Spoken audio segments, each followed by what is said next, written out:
पुन्हा स्वागत। एक महत्त्वाची बातमी समोर येते। मुंबईमध्ये फटाके फोडण्यास बंदी घालण्यात आलेली आहे। संभ्रम निर्माण होऊ नये म्हणून मुंबई पोलिसांनी हा महत्त्वाचा निर्णय घेतलेला आहे। दरम्यान मुंबईत फटाके आणि रॉकेटवर बंदी घालण्यात आली आहे। 11 मे पासून 9 जून पर्यंत फटाके आणि रॉकेटवर बंदी घालण्यात आली आहे। मुंबई पोलिसांनी हे आदेश काढलेत आणि या दरम्यान फटाके आणि रॉकेट उडवणाऱ्यांवरती कारवाई होणार आहे। भारत पाकिस्तान सीमेवरील या वाढलेल्या तणावाच्या पार्श्वभूमीवरती मुंबई पोलिसांनी हा महत्त्वाचा निर्णय घेतला आहे। हा निर्णय घेण्याचं एक महत्त्वाचं कारण समोर येत आहे अमित। सायरन वाजल्यानंतर लोकांनी सतर्क व्हावं असा त्याचा उद्देश आहे। त्याचमध्ये जर फटाके किंवा रॉकेटचे आवाज आले तर लोकांमध्ये संभ्रम निर्माण होऊ नये। या फटाक्यांच्या आवाजामुळे सुद्धा संभ्रम निर्माण होऊ शकतो। त्यामुळे मुंबईमध्ये फटाके फोडण्यावरती इथून पुढे बंदी असणार आहे। संभ्रम निर्माण होऊ नये म्हणून हा महत्त्वाचा निर्णय। श्रीकृष्ण आवटी आमचे प्रतिनिधी अधिकची माहिती देतात। कृष्ण, आपण बघतोय फटाके फोडण्यावरती आता बंदी घालण्यात आलेली आहे, काय तपशील आहे?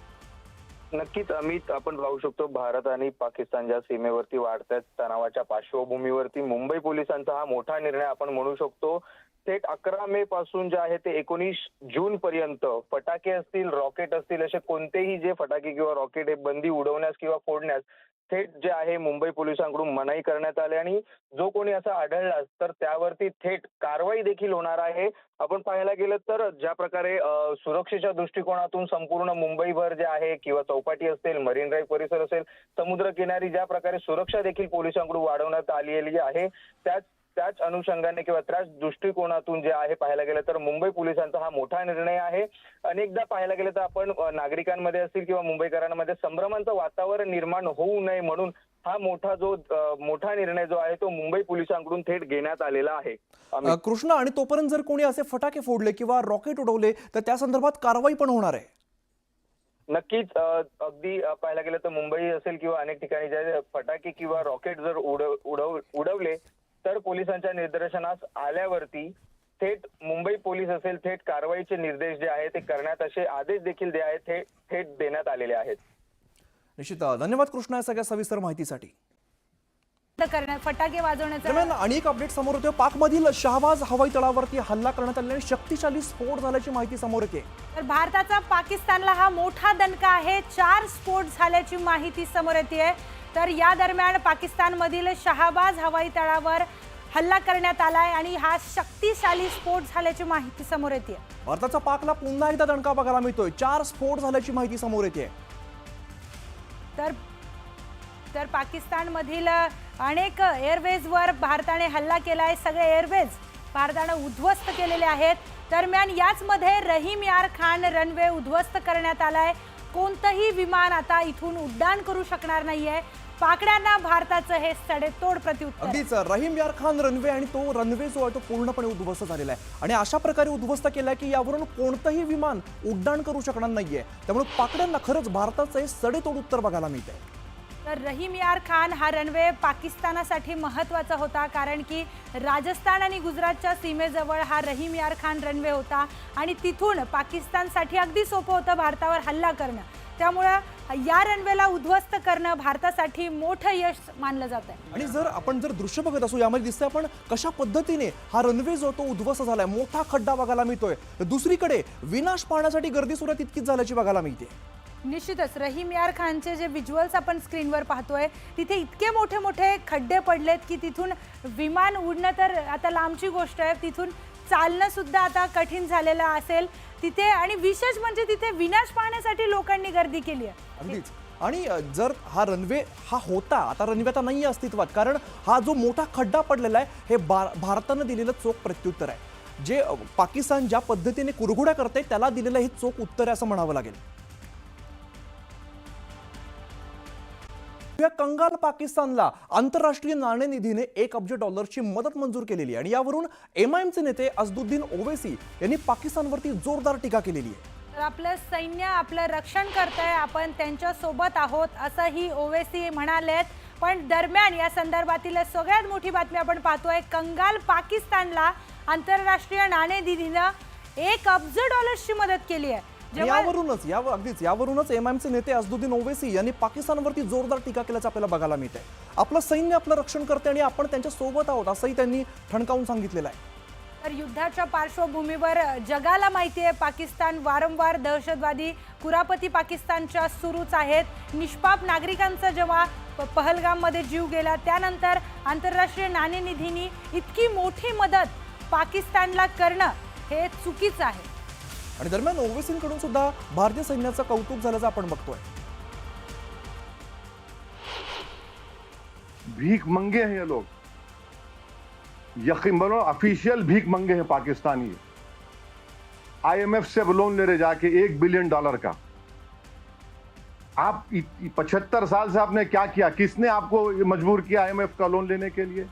और अफसोस की बात यह है कि आईएमएफ का लोन ले रहे हैं और ये इंटरनेशनल, मेरे को माने ये इंटरनेशनल मॉनेटरी फंड नहीं, ये इंटरनेशनल मिलिटेंट फंड दे रहे हैं पाकिस्तान को. तो आज भी आप कल रात में हम देखे श्रीनगर के एयरपोर्ट के करीब ड्रोन्स आ गए. तो आप और हम हैदराबाद में बैठकर अंदाजा भी नहीं कर सकते, बल्कि भारत के दूसरे मुकामात पर जो लोग बैठे हुए हैं वो अंदाजा भी नहीं कर सकते कि कैसे बहादुरी के साथ हमारी फौज उनका मुकाबला कर रही है और कैसे बहादुरी के साथ और सब्र के साथ जम्मू कश्मीर के बॉर्डर पर बसने वाले लोग, पंजाब के बॉर्डर पर बसने वाले लोग और राजस्थान के बॉर्डर पर बसने वाले लोग जो हिम्मत से इन तमाम मसाइब और मुश्किलात का सामना कर रहे हैं. सवाल कोई हिंदू मुसलमान का, ईसाई का, बौद्ध का नहीं है. सवाल दो कौमी पार्टी कांग्रेस और बीजेपी के, इनको भी इन दोनों कौमी पार्टियों को अपनी तू मैं में ख़त्म करनी चाहिए. सवाल यह है कि हमको एक शीशा पी रही दीवार की तरह ऐसे मुल्क के खिलाफ खड़े होना है जो सारी दुनिया के लिए खतरा है. तर अमित, एमआयएमचे नेते असदुद्दीन ओवेसी यांनी आंतरराष्ट्रीय नाणेनिधीवर जोरदार टीका केली आहे. पाकिस्तानला इतकं मोठं कर्ज का दिलं त्या संदर्भात सुद्धा त्यांनी प्रश्न उपस्थित केलाय. दरम्यान पुढची अपडेट बघूया. राजस्थानच्या बार्नेरमध्ये पाकिस्ताननं ड्रोन हल्ले केलेत आणि नागरी वस्त्यांना त्यांनी टार्गेट केलंय. आणि पाकिस्तानच्या या हल्ल्यांना भारताकडून जशास तसं प्रत्युत्तर दिलं जात आहे. भारतीय लष्कराला घाबरल्यामुळेच पाकिस्तान नागरी वस्त्यांवरती भ्याड हल्ले करत असल्याचा आरोप आता स्थानिक करतायत. पाकिस्तान वारंवार नागरी वस्त्यांवर हल्ला करत आहे, स्थानिकांना ते लक्ष्य करत आहे. दरम्यान निष्पाप लोकांची काहीही चूक नसताना यामध्ये निष्पाप लोकांचा बळी जातोय. असाच एक ड्रोन हल्ला त्यांनी राजस्थानमधल्या बागनेरमध्ये केला. नागरी वस्त्यांना लक्ष्य करत हा ड्रोन हल्ला करण्यात आलाय. पण सगळ्यात महत्त्वाचं म्हणजे अमित, भारताकडून पाकिस्तानला दरवेळी जशास तसं प्रत्युत्तर दिलं जात आहे. अगदी चोख प्रत्युत्तर देते, त्यामुळेच हा पाकिस्तान बिथरलेला आहे. त्यामुळेच नागरी वस्त्यांवरती हल्ले करणं हे पाकिस्तानकडून केलं जाते. आपण बघतो ज्या पद्धतीने आपण ज्या वेळेला हल्ला केला, हा हल्ला आपण दहशतवादी अड्ड्यांवरती केलेला होता. आपण सर्वसामान्य नागरिकांवरती बिलकुल केलेला नाही. मात्र पाकिस्तान आहे की आपल्या सर्वसामान्य भाबड्या नागरिकांवरती, इनोसंट लोकांवरती हा हल्ला केला जातोय. सुबह लगभग 5:15 बजे के समथिंग था, 5:05 से पहले था. ऊपर जोरदार ऐसे 10 से 12 ऐसे ऊपर जाते हुए दिखाई दिए, उतलाई साइड से उधर, ये घर से ऊपर ड्रोन की टाइप है, जैसे वो मतलब सिंगारी की तरफ ही दिख रहे थे. फिर थोड़ी देर बाद ऐसे आवाज़ आया कि रोड पर जैसे कुछ गिरा है.